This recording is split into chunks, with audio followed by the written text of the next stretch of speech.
वो एक optional case है, लेकिन जो मेजॉरिटी में जो होता है वो यही होता है कि जो बुजुर्ग होते हैं वो कम ही बोलते हैं। सड़क की ओर के जो किवाड़ हैं, दरवाजे हैं, वो बंद हो जाते हैं। और चक्की पीसने का शब्द धीमा होगा, वही बात कि धीमे धीमे इंसान जो है खाता है बुजुर्ग जब हो जाता है। और तड़के चिड़िया बोलते ही एक उठ जाएगा। सुबह सुबह 4 बजे 5 बजे ही बुजुर्ग लोग जो हैं वो उठ जाते हैं, उनकी नींद टूट जाती है और सब गाने वालियों का शब्द धीमा हो जाएगा, सुनाई भी देना कम हो जाता है। गाने वालियों का शब्द सुनाई देना धीमा हो जाता है और जो ऊंचा है उससे भय खाया जाएगा। बुजुर्ग लोग जो हैं वो छोटी से छोटी ऊंचाई जो होती है उससे डरते हैं, उस पे चढ़ने से, उस पे खड़े होने से डरते हैं। और मार्ग में डरावनी वस्तुएं दिखाई देंगी, मानी जाएंगी। इतना सा भी गड्ढा अगर सड़क में हो या रास्ते में हो तो बुजुर्ग उससे 2 फीट दूर से होके निकलते हैं।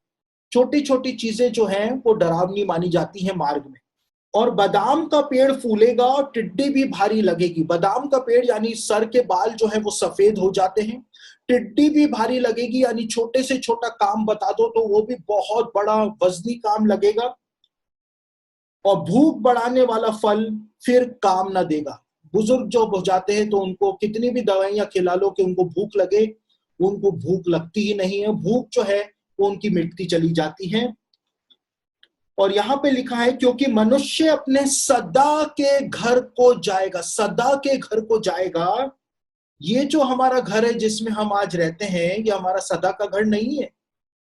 कितना ही हम इसको अच्छा बनवा लें, 1 करोड़ का बनवा लें, 10 करोड़ का बनवा लें, 50 करोड़ का बनवा लें, ये हमारा सदा का घर नहीं है। हम अपने सदा के घर को जाने वाले हैं। मनुष्य अपने सदा के घर को जाएगा और रोने पीटने वाले सड़क सड़क फिरेंगे। रिश्तेदार जो हैं वो पीछे रोते पीटते रहेंगे, लेकिन मनुष्य अपने सदा के घर को चला जाएगा। उस समय चांदी का तार 2 टुकड़े हो जाएगा।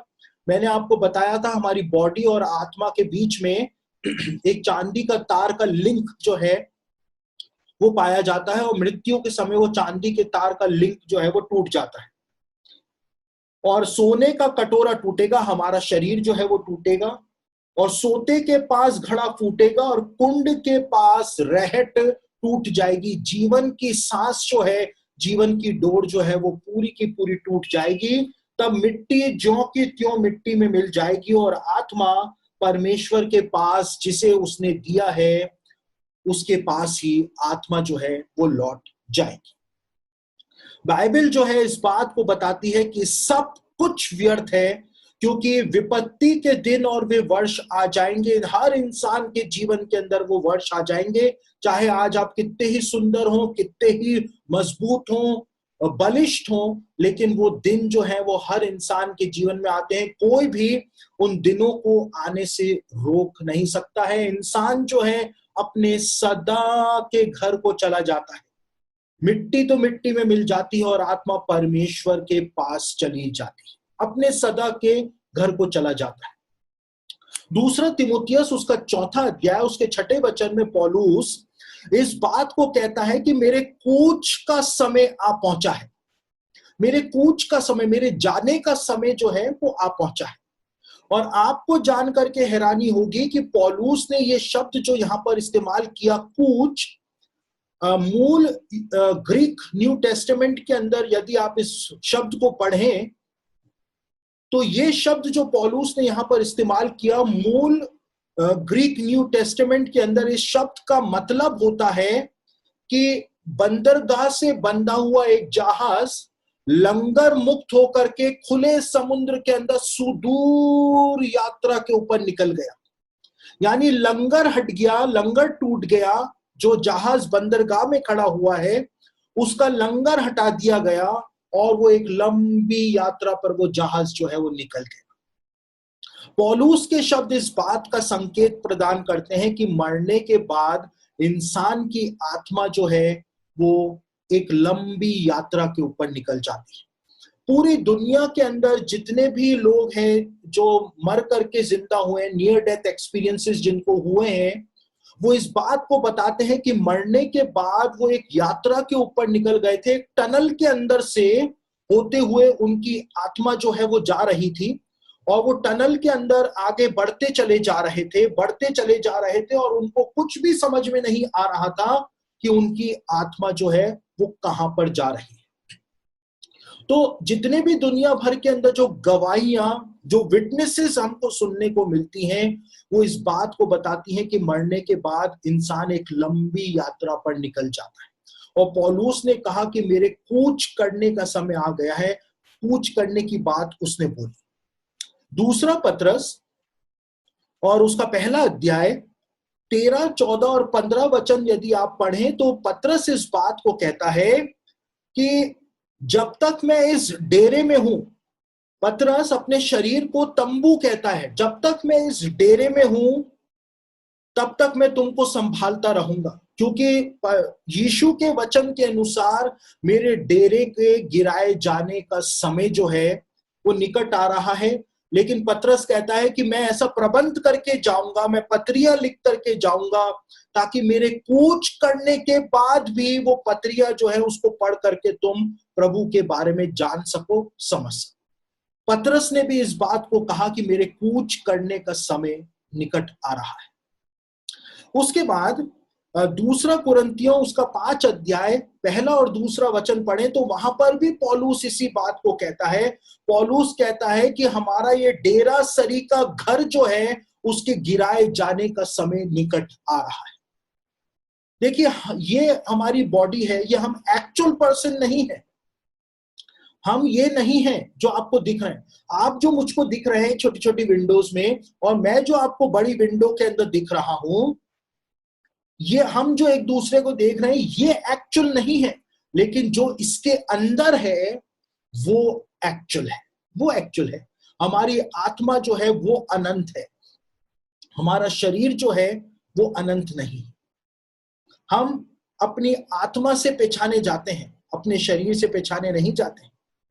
और इसीलिए अय्यूब की पुस्तक में भी इस बात को लिखा है कि मनुष्य जो है वो मिट्टी के घरों के अंदर रहता है। जिस प्रकार से हम अपने घर के अंदर रहते हैं उसी प्रकार से हमारी आत्मा इस बॉडी के अंदर वास करती है, इस बॉडी के अंदर वास करती है। तो मृत्यु जब होती है तो इंसान एक लंबी यात्रा के ऊपर निकल जाता है, और वो लंबी यात्रा का फाइनल डेस्टिनेशन क्या होता है वो सबसे ज्यादा महत्व रखता है, सबसे ज्यादा महत्व रखता है कि आपका फाइनल डेस्टिनेशन कहां पर जाकर के खत्म होता है। और बाइबल जो है वो 2 डेस्टिनेशंस के बारे में बताती है, 2 मंजिलों के बारे में बताती है। पहली मंजिल को बाइबल में सुखलोक कहा गया है, पैराडाइज कहा गया है। और यीशु मसीह के जुबान में बात करें तो उसको इब्राहिम की गोद, यीशु मसीह ने उस जगह को बोला था। और ये इब्राहिम की गोद या जो सुख का स्थान है, पैराडाइज जो है, इसके लिए बाइबल में अलग अलग शब्द इस्तेमाल हुए हैं। जब एक धर्मी मरता है उसकी आत्मा एक लंबी यात्रा करने के बाद पैराडाइज के अंदर प्रवेश कर जाती है। हो सकता है वो अपने रिश्तेदारों के साथ, रिश्तेदारों की आत्माएं उसको लेने आती हो, धर्मी आत्माएं उसको लेकर के जाती हो, हमको नहीं पता है कि क्या होता है। लेकिन जो संकेत हमको मिल रहे हैं उनसे हम उस बात को पकड़ने की कोशिश कर रहे हैं। बाइबल में इस जगह के लिए कहा गया है, मृत्यु के लिए, धर्मी की मृत्यु के लिए कहा गया है सुख की नींद। बाइबल में कहा गया है धर्मी के लिए कि वो सो गया है। बाइबल में कहा गया है कि वो विश्राम कर रहा है। समझ रहे हैं? एक धर्मी जब मरता है तो उसके लिए कहते हैं कि वो विश्राम कर रहा है, वो सो गया है, या फिर उसको सुख की नींद आ गई। लाजर के लिए बताया गया है कि जब लाजर इब्राहिम की गोद में था, पैराडाइज के अंदर था, तो वो वहां पर आनंद मना रहा था। यानी कि पैराडाइज जो है वो एक आनंद मनाने वाली जगह है, आनंद मनाने वाली। वहां पर सब कुछ रियल है। जो अभी हम सुनते हैं, जो हम इमेजिनेशन करते हैं, जब हम स्वर्ग में जाएंगे, पैराडाइज में जाएंगे, तो वहां पर सब कुछ हमको रियल के अंदर देखने को मिल जाता है। और देखिए, कई बार लोग इस क्वेश्चन को पूछते हैं और बाइबल में तो उसका कोई जवाब नहीं दिया गया है, लेकिन पूरी दुनिया भर के जो मसीही लोगों की टेस्टिमनीज आती हैं, उन टेस्टिमनीज और जो दर्शन उनको दिखाई देते हैं, उनके ऊपर यदि विश्वास किया जाए तो हमको इस जगह पर पैराडाइज के अंदर एक और चीज देखने को मिलती है। लोग ये क्वेश्चन पूछते हैं कि वो बच्चे जो मां की गर्भ के अंदर ही मर जाते हैं, उनका क्या होता है, क्योंकि वो तो इस संसार के अंदर आए ही नहीं। अय्यूब कहता है कि भला होता कि मैं अपनी मां की गर्भ में ही मर जाता, ताकि मैं इस संसार को ही नहीं देख पाता और मैं तो चला जाता। तो लोग ये प्रश्न पूछते हैं कि उनका क्या होता है, उन बच्चों का जो मां की गर्भ में जन्म लेने से पहले ही मर जाते हैं।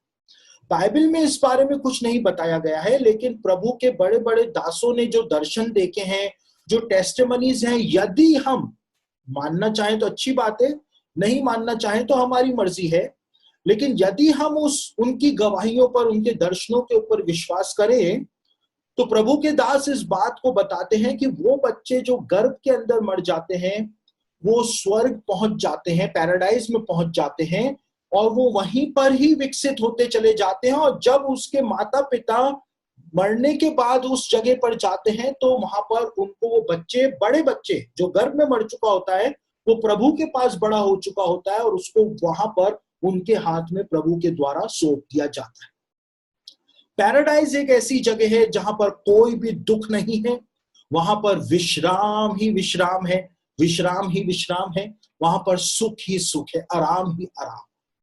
क्योंकि एक व्यक्ति जो है, वो थका हुआ व्यक्ति जो है, वो स्वर्ग में जब जाता है, पैराडाइज में जब जाता है, तो वहां पर उसको आराम ही आराम मिलता है, कोई दुख नहीं मिलता। सब खोई हुई चीजें जो हैं, जो उससे खो गई, उससे छिन गई, वो सब उसको पैराडाइज के अंदर वापस से रेस्टोर हो जाती हैं, वापस से मिल जाती है। लेकिन अब धर्मी लोग तो अपने फाइनल डेस्टिनेशन पे पहुंच जाते हैं। अब बात नंबर आता है दुष्टों का। अब ये दुष्ट जो है, जिंदगी भर दुष्टता करता रहा, परमेश्वर की बात उसने नहीं मानी, परमेश्वर के वचन का उसने अनादर किया, वचन उसको सुनाया गया तो उसने गालियां बकी। अब जब वो मर गया, तो मरने के बाद वो भी एक लंबी यात्रा पे जाएगा, और लंबी यात्रा पर जाने के बाद वो अपने फाइनल डेस्टिनेशन पे पहुंचेगा, और उसका फाइनल डेस्टिनेशन होगा पीड़ा का स्थान। उसको बाइबल में कहा गया है पीड़ा का स्थान, प्लेस ऑफ टॉर्मेंट उसको कहा गया है। असहनीय पीड़ा, जिसके लिए यीशु ने कहा कि वहां पर तो रोना और दांतों का पीसना होगा, रोना और दांतों का पीसना होगा। और अय्यूब की पुस्तक, उसका 10 अध्याय 21 और 22 वचन यदि आप पढ़ें तो आपकी रोंगटे खड़े हो जाएंगे।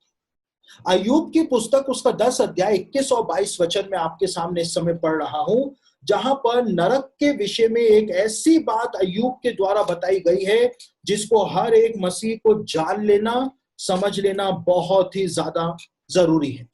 अय्यूब क्या कहता है? इससे पहले कि मैं वहां जाऊं जहां से फिर ना लौटूंगा।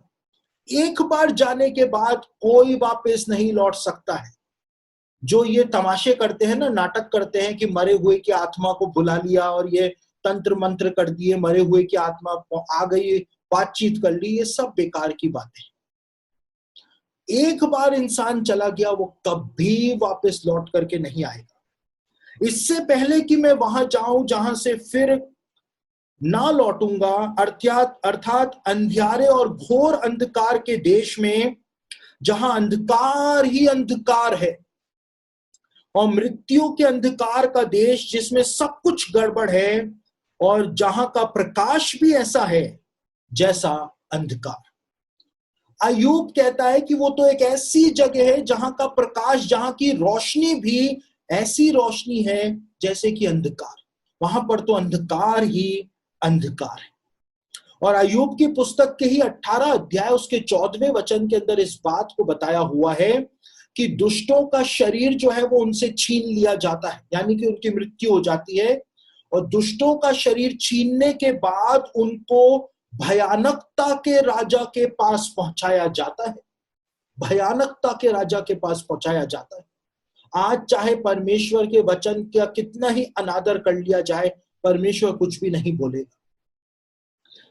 सुसमाचार का कितना ही विरोध कर लिया जाए, परमेश्वर कुछ भी नहीं बोलेगा, क्योंकि परमेश्वर को पता है कि आगे क्या होने वाला है। इंसान को नहीं पता है कि आगे क्या होने वाला है। लिखा है दुष्टों का शरीर छीन लिया जाएगा और उनको भयानकता के राजा के पास पहुंचा दिया जाएगा, भयानकता का राजा। और अय्यूब की पुस्तक उसका 33 अध्याय उसके 22वें वचन में लिखा है कि ऐसे लोगों को, दुष्टों को, कष्ट देने वालों के हाथ में उनकी आत्मा को सौंप दिया जाता है। पीड़ा के स्थान में कष्ट देने वाले जो हैं, दुष्ट आत्माएं जो हैं, सबसे ज्यादा संसार की सबसे ज्यादा दुष्ट दुष्ट आत्माएं जो हैं, उनके हाथ में उनकी आत्माओं को सौंप दिया जाता है। 1 घंटे के लिए नहीं, 1 दिन के लिए नहीं, संडे टू संडे के लिए नहीं, क्रिसमस से क्रिसमस तक के लिए नहीं, Good Friday to Good Friday के लिए नहीं, अनंत काल से अनंत काल तक के लिए सौंप दिया जाता है। रोज सौंप दिया जाता है, रोज वही पीड़ा। आप सोच सकते हैं, यीशु ने कहा वहां पर तो रोना और दांतों का पीसना हो। यीशु ने कहा यदि तेरा एक हाथ तुझे ठोकर खिलाए तो काट करके फेंक देना, एक आंख तुझे ठोकर खिलाए तो निकाल करके फेंक देना। कहीं ऐसा ना हो कि इस एक हाथ और एक आंख की वजह से तेरे पूरे शरीर को नरक के अंदर ना डाल दिया जाए।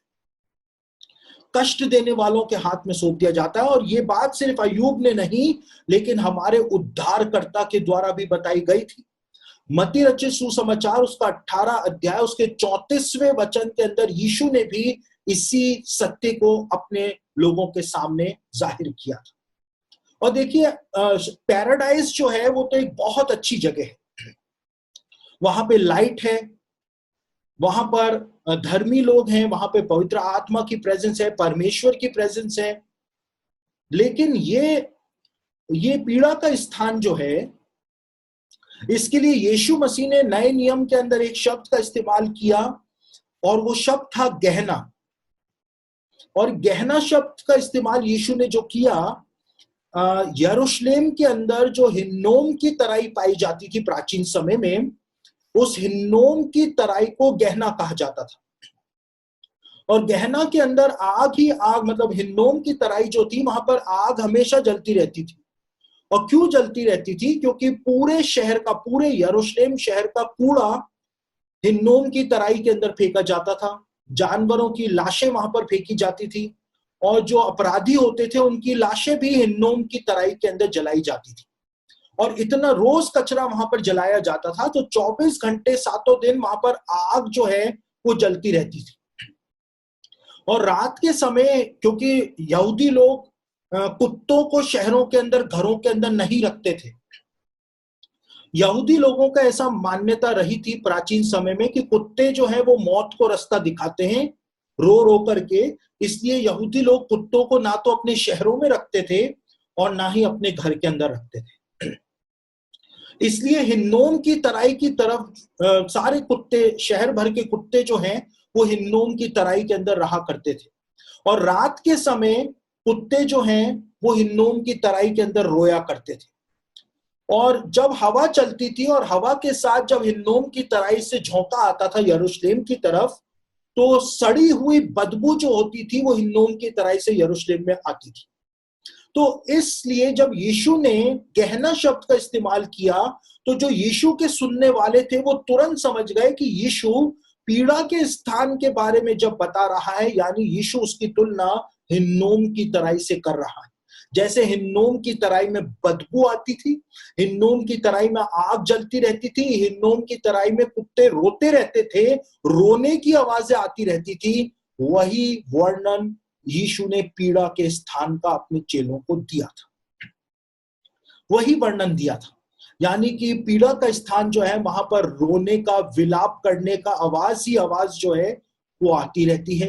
वहां पे लोगों को दंड ही दंड दिया जाता है, वहां की आग जो है वो कभी भी नहीं बुझती है। यीशु ने इस बात को बताया था। मरने के बाद आपका फाइनल डेस्टिनेशन क्या होगा, वो बात यीशु ने भी बताई थी, यीशु ने भी उस बात को रखा था। बाइबल कहती है तुम्हारा फाइनल डेस्टिनेशन क्या है। अब इंसान जब मर गया, अपने फाइनल डेस्टिनेशन के ऊपर इंसान जब पहुंच गया, चाहे वो पैराडाइज के अंदर पहुंच गया हो, चाहे वो पीड़ा के स्थान में पहुंच गया हो, लेकिन क्या इन स्थानों पर जाने के बाद इंसान की आत्मा सब कुछ समझती है, सब कुछ देखती है? क्या उसको हर एक चीज का एहसास होता भी है या नहीं होता है? बाइबल इस बारे में क्या बताती है? एक मरने वाला व्यक्ति जो है, जो एक व्यक्ति मर गया, और चाहे वो पीड़ा के स्थान में गया हो, चाहे वो पैराडाइज के अंदर गया हो, उसकी आत्मा को हर एक चीज का एहसास होता है, हर एक चीज का। और ये बात खुद यीशु मसीह के द्वारा बताई गई, जब यीशु ने धनवान व्यक्ति और लाजर का उदाहरण जब अपने शिष्यों को दिया, और एक कहानी यीशु ने सुनाई, और हम लोग सोचते हैं कि शायद यीशु मसीह एक दृष्टांत अपने शिष्यों को सुना रहा था, एक काल्पनिक कहानी सुना रहा था। लेकिन जो बाइबल स्कॉलर्स हैं वो इस बात को कहते हैं कि जब भी यीशु ने दृष्टांत बताया या कोई उदाहरण दिया, तो कभी भी यीशु ने व्यक्तियों के नाम नहीं बताए, लेकिन यहां पर यीशु लाजर का नाम बताता है और धनवान व्यक्ति उसको कह करके संबोधित करता है। यानी बाइबल स्कॉलर्स मानते हैं कि यीशु एक सत्य घटना के बारे में बता रहा था जो उस जमाने के अंदर प्रचलित थी। और यीशु इस बात को कहता है कि लाजर भी मर गया और धनवान व्यक्ति भी मर गया, दोनों की आत्माएं अलग अलग डेस्टिनेशन पे पहुंची, और लाजर जो था वो आनंद का अनुभव कर रहा था। यानी आत्मा जो है वो आनंद की अनुभूति करती है। आत्मा जो होती है उसको ये भी पता चलता है कि पृथ्वी पर कितना समय बीत चुका है। आपको बताऊं ये बात, प्रकाशित वाक्य उसका 6वां अध्याय 9 और 10 यदि आप पढ़ें, वचन को पढ़ें, तो प्रकाशित वाक्य उसका 6वां अध्याय 9 और 10 वचन के अंदर इस बात को लिखा हुआ है कि जो धर्मियों की आत्माएं स्वर्ग में वेदी के नीचे थीं, उन्होंने पुकार करके कहा कि हे स्वामी और न्यायी, तू कब तक हमारे लहू का पलटा नहीं लेगा? कब तक? कब तक का मतलब है कि उनको पता है कि बहुत समय बीत चुका है, बहुत समय बीत चुका है। इसलिए वो यीशु से कह रहे हैं कि प्रभु तू कब तक हमारे लहू का पलटा नहीं लेगा? यानी आत्मा को ये बात भी पता रहती है कि समय जो है वो चल रहा है, समय बहुत बीत चुका है। आत्मा को सब बातें समझ में आती। यीशु ने लाजर और धनवान व्यक्ति की कहानी जो सुनाई, उसमें यीशु ने इस बात को बताया कि धनवान व्यक्ति की आत्मा को पीड़ा का एहसास हो रहा था, पीड़ा का एहसास हो रहा था। उसके बाद यीशु ने बताया कि उसको, धनवान व्यक्ति को प्यास की अनुभूति भी हो रही थी, कि उसको प्यास लग रही थी। उसके बाद यीशु ने इस बात को बताया कि वो धनवान व्यक्ति जो था उसको नरक में जलते हुए, पीड़ा भुगतते हुए अपने रिश्तेदारों की भी चिंता थी। और वो इब्राहिम से कहता है कि ऐसा कर कि मेरे भाई जो है वो इस स्थान में कम से कम ना आ जाए। उसको अपने रिश्तेदारों की भी चिंता थी। यानी सब कुछ माइंड जो है वो काम कर रहा है, आत्मा। और धनवान व्यक्ति जो है, सबसे बड़ी बात जो यीशु ने बताई, धनवान व्यक्ति इब्राहिम से रहम की भीख मांगता है, रहम के लिए गिड़गिड़ाता है, रहम के लिए गिड़गिड़ाता है।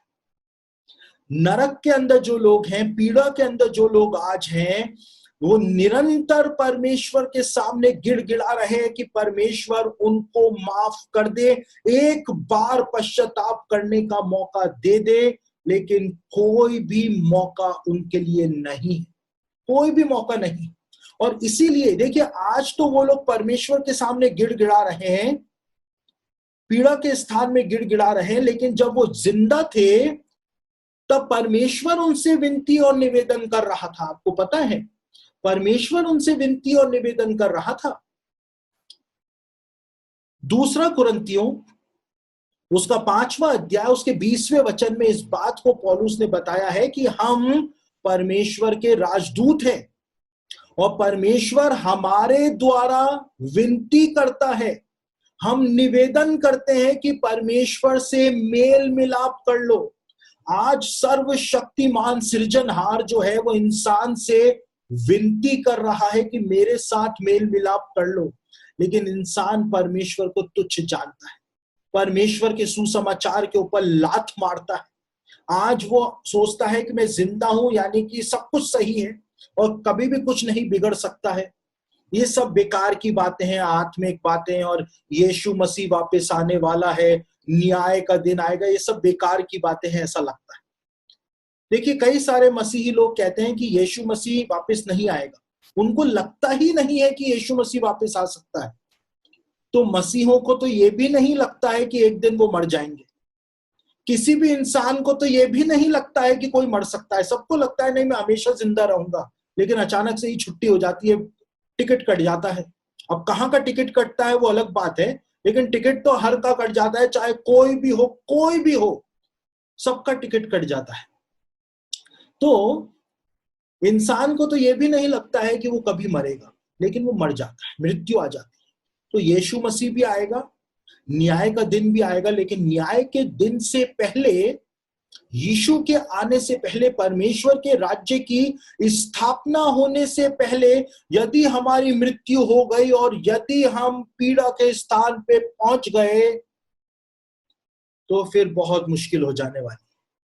वहां पे लिखा है, उनको कष्ट देने वालों के हाथ में, धूर्त से धूर्त दुष्ट आत्माओं के हाथ में उनको नरक में सौंप दिया जाता है। और देखिए, आज परमेश्वर विनती कर रहा है कि सुसमाचार ग्रहण कर लो। लोग नहीं करना मांग रहे हैं। कल वही लोग जो हैं वो गिड़गिड़ाएंगे परमेश्वर से कि परमेश्वर माफ कर दे, तब परमेश्वर उनकी प्रार्थना नहीं सुनेगा। और यीशु ने एक और बहुत महत्वपूर्ण बात बताई कि पीड़ा के स्थान से कोई भी ट्रांसफर नहीं हो सकता है। ट्रांसफर वाला केस जो है वो यहां पर नहीं है। इब्राहिम ने धनवान व्यक्ति से कहा कि तुम्हारे और हमारे बीच में एक ऐसी खाई ठहराई गई है कि जो यहां से तुम्हारे पास जाना चाहे वो नहीं जा सकता है, और तुम्हारे पास से हमारे पास आना चाहे वो नहीं आ सकता है। एक ऐसी खाई ठहराई गई है, अ ग्रेट गल्फ ठहराई गई है। कोई भी अदला बदली नहीं कर सकता है, कोई भी नहीं कर सकता है। और लिखा हुआ है कि धनवान ने आंखें उठा करके लाजर को आनंद मनाते हुए देखा। और यहूदी लोग इस बात को मानते हुए आए हैं कि नरक की पीड़ाओं में एक पीड़ा ये भी होगी कि जो दुष्ट हैं वो तड़पते हुए, पीड़ा उठाते हुए धर्मियों को पिता परमेश्वर के साथ आनंद मनाते हुए देखेंगे। खुद अपने आप को कोसेंगे, छाती पीटेंगे, लेकिन उनके लिए कोई भी अवसर नहीं होगा। आज एक झूठी शिक्षा कलीसियाओं में, कई कलीसियाओं के अंदर प्रचार की जा रही है, और वो झूठी शिक्षा यह है कि परमेश्वर पीड़ा के स्थान में थोड़ी देर रखने के बाद पीड़ा के स्थान से लोगों को लेकर के पैराडाइज के अंदर प्रवेश करा देगा। ये शिक्षा बाइबल में कहीं नहीं पाई जाती है, कहीं नहीं पाई जाती है। लेकिन कुछ लोग जो हैं वो ये गलत शिक्षा आज प्रचार कर रहे हैं कि परमेश्वर उस समय, क्योंकि परमेश्वर इतना अनुग्रहकारी है, दयालु है, लोगों को पीड़ा के स्थान में नहीं देख सकता है, इसलिए थोड़ी पीड़ा देने के बाद वो उनको स्वर्ग में प्रवेश करा देगा। ये शिक्षा बाइबल के अंदर नहीं पाई जाती। मरने के बाद क्या होता है? मरने के बाद एक इंसान लंबी यात्रा पर जाता है, उसके बाद वो अपने फाइनल डेस्टिनेशन के ऊपर पहुंचता है, और वो फाइनल डेस्टिनेशन जो है वो पैराडाइज हो सकता है, वो पीड़ा का स्थान हो सकता है। चुनाव जो है वो एक इंसान का खुद का होता है। आप अपने जीवन से आज जिनको प्रसन्न कर रहे हैं, आप अपना अनंत जीवन उनके साथ ही बिताने वाले। जो लोग आपको पसंद हैं, जिनको आप खुश कर रहे हैं, आप यदि परमेश्वर को, यीशु मसीह को, पवित्र आत्मा को प्रसन्न कर रहे हैं, तो आप अपना अनंत जीवन उनके साथ ही बिताने जा रहे हैं। यदि आप अपने जीवन से शैतान और दुष्ट आत्माओं को प्रसन्न कर रहे हैं, तो आप अपना अनंत जीवन उनके साथ ही बिताने जा रहे हैं। चुनाव आपका है कि आप किनके साथ अनंत जीवन बिताना चाहते हैं। एक और महत्वपूर्ण बात मैं आपको बताऊं, सब सुने ध्यान से। चाहे धर्मी हो चाहे दुष्ट हो, अनंत जीवन जो है वो तो दोनों को ही मिलेगा। चाहे धर्मी हो चाहे दुष्ट हो, अनंत जीवन दोनों को ही मिलेगा। धर्मी लोग परमेश्वर के साथ आनंद मनाएंगे अनंत जीवन में, और दुष्ट लोग नरक की पीड़ा के अंदर दुख भोगेंगे, पीड़ा भोगेंगे अनंत जीवन। अब आपके सामने ये प्रश्न उत्पन्न होता है कि आप कौन सा अनंत जीवन परमेश्वर से प्राप्त करना चाहते हैं। आज परमेश्वर आपसे निवेदन कर रहा है, विनती कर रहा है कि मेरे साथ मेल मिलाप कर लो। यदि आपने समय रहते उसके साथ मेल मिलाप कर लिया तो सही है, लेकिन यदि आप चूक गए और यदि वो समय आ गया जिसमें चांदी का तार दो टुकड़े हो जाता है, तो उस समय फिर आपके लिए कोई भी अवसर नहीं रहेगा, आपके लिए कोई भी मौका बाकी नहीं रहेगा। तो बाइबल एक झलक हमको प्रदान करती है कि मृत्यु के बाद क्या होता है। एक भयावह तस्वीर उन लोगों के लिए प्रदान करती है जो आज पाप में अपना जीवन बिता रहे हैं, और एक बहुत ही सुंदर तस्वीर उन लोगों के लिए प्रदान करती है जो आज प्रभु के साथ अपना जीवन बिता रहे हैं। तो मैं अपने संदेश को यहीं पर ही समाप्त कर रहा हूं। मैंने एक झलक आपके सामने रखने का प्रयास किया है कि आप बाइबल की एक ऐसे रहस्य को समझने का प्रयास करें, एक ऐसे रहस्य को समझें कि सिर्फ बाइबल का ज्ञान उससे आपको नहीं मिलेगा, लेकिन आपके आत्मिक जीवन के अंदर भी एक बहुत बड़ा बदलाव इस लेसन को सीखने और समझने के बाद आ जाएगा।